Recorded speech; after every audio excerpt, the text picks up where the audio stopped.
Nos ensinamentos de Cristo, encontramos preciosas verdades que nos levam a uma vida de vitória. O programa Encontro com a Palavra tem o prazer de apresentar a série Valores de Cristo. Acompanhe mais este programa e saiba que você também pode viver os valores de Cristo. Com vocês agora, Pastor Edson Bruno.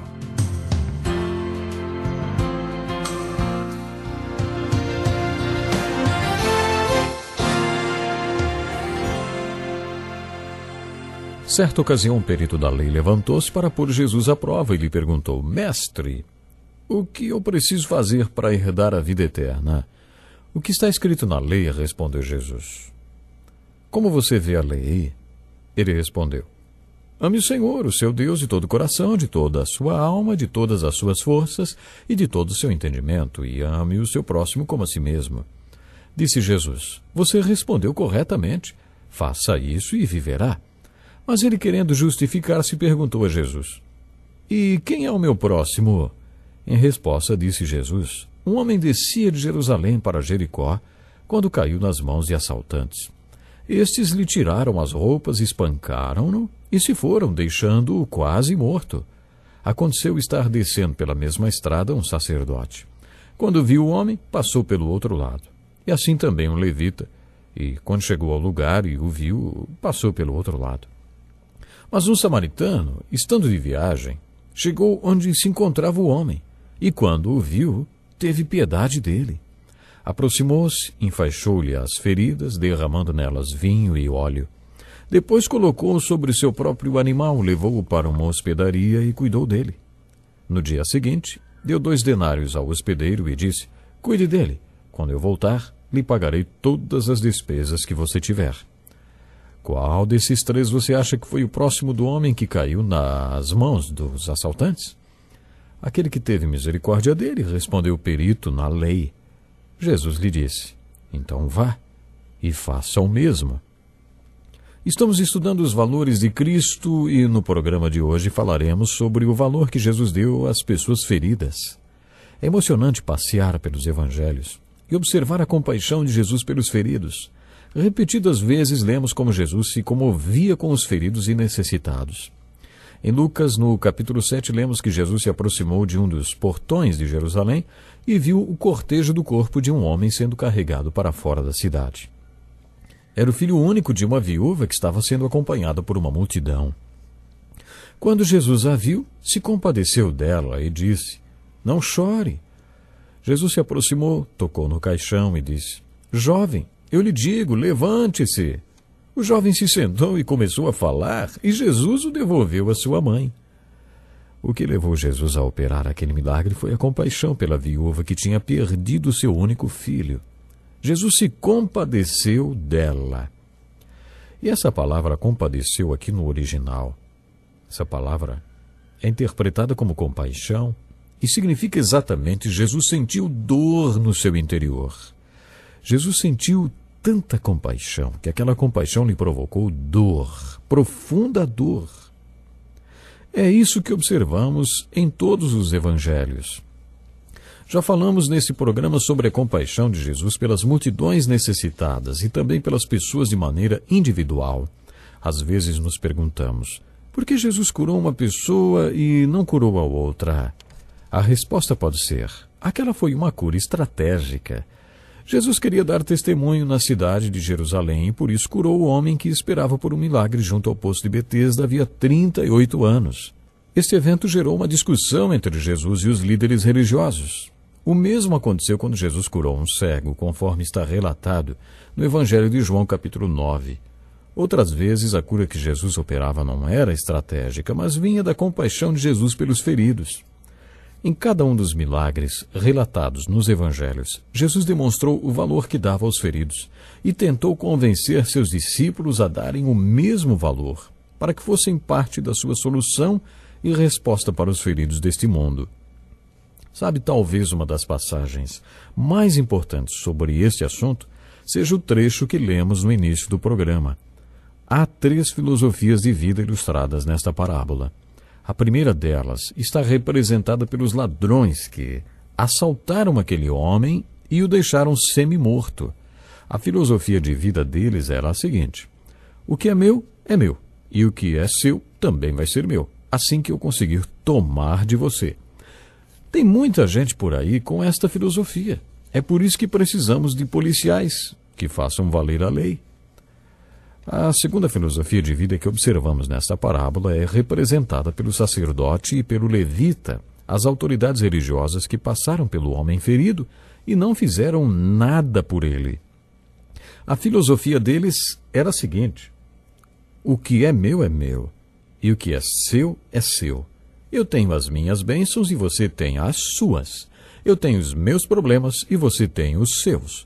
Você está com um problemão, está quase morto de tanto sangrar aí, nessa vala, mas vai ficar aí.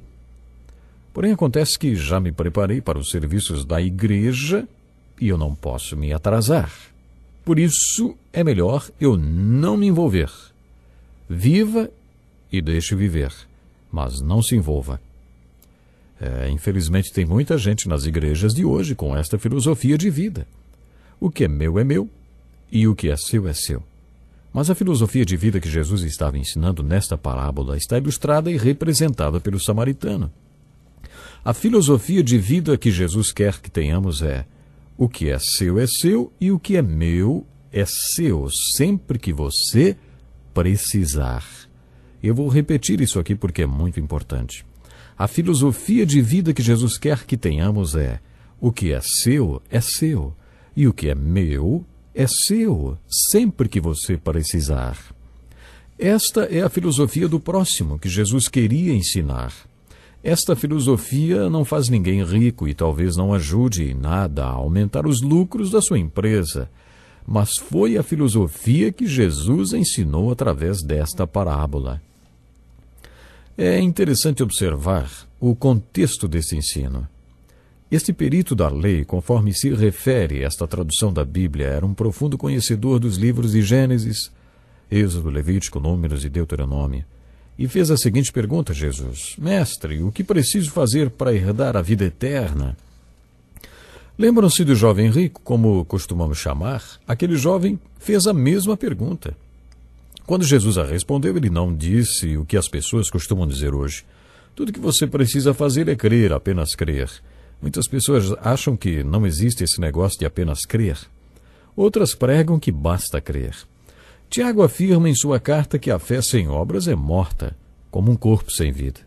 Quando Jesus respondeu ao jovem rico e ao perito da lei, ele não disse: para ter a vida eterna, você não precisa fazer nada além de crer. Jesus respondeu ao perito da lei com esta resposta: o que está escrito na lei? Como você a lê? Ou, como você interpreta a lei? Você já ouviu esta frase alguma vez? É uma frase usada pelos advogados, né? Jesus também usou uma frase que era usada pelos peritos da lei daquela época. O que está escrito na lei? Como você a lê?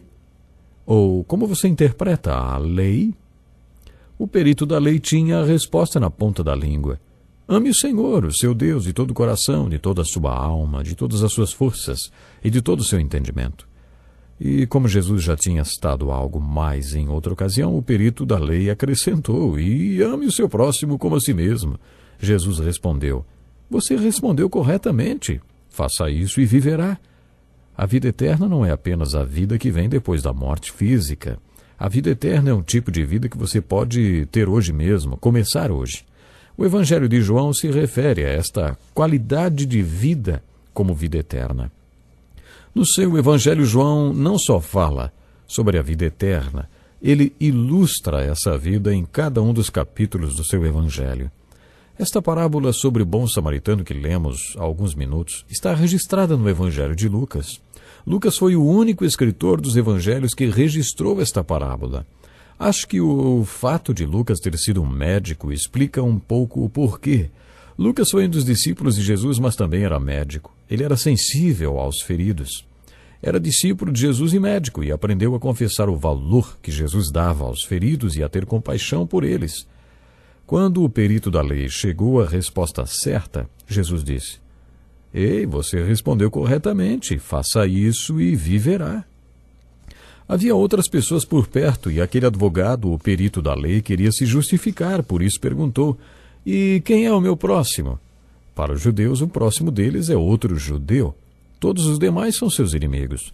Por isso eles costumavam dizer: ame o seu próximo e odeie o seu inimigo.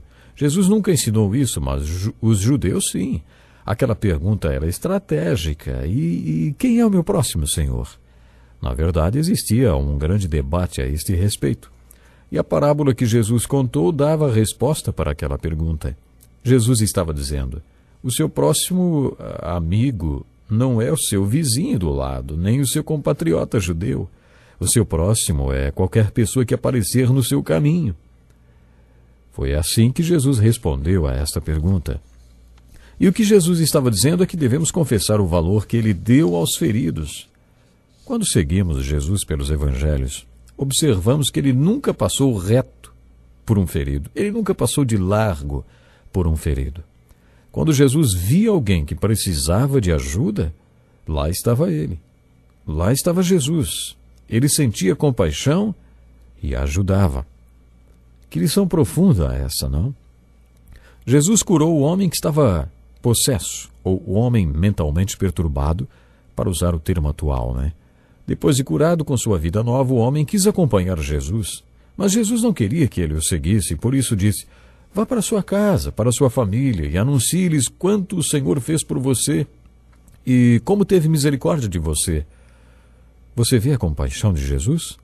Foi a compaixão de Jesus que o levou a curar aquele homem e mandá-lo ir para casa e anunciar as grandes coisas que Deus tinha feito por ele. O que observamos nos evangelhos é que foi isso que Jesus fez durante o seu ministério na terra. Nesse importante ensino de Jesus, chamado de parábola do bom samaritano, Jesus nos desafiou a confessar o valor que ele deu aos feridos desse mundo. Isso significa que jamais poderemos passar de largo.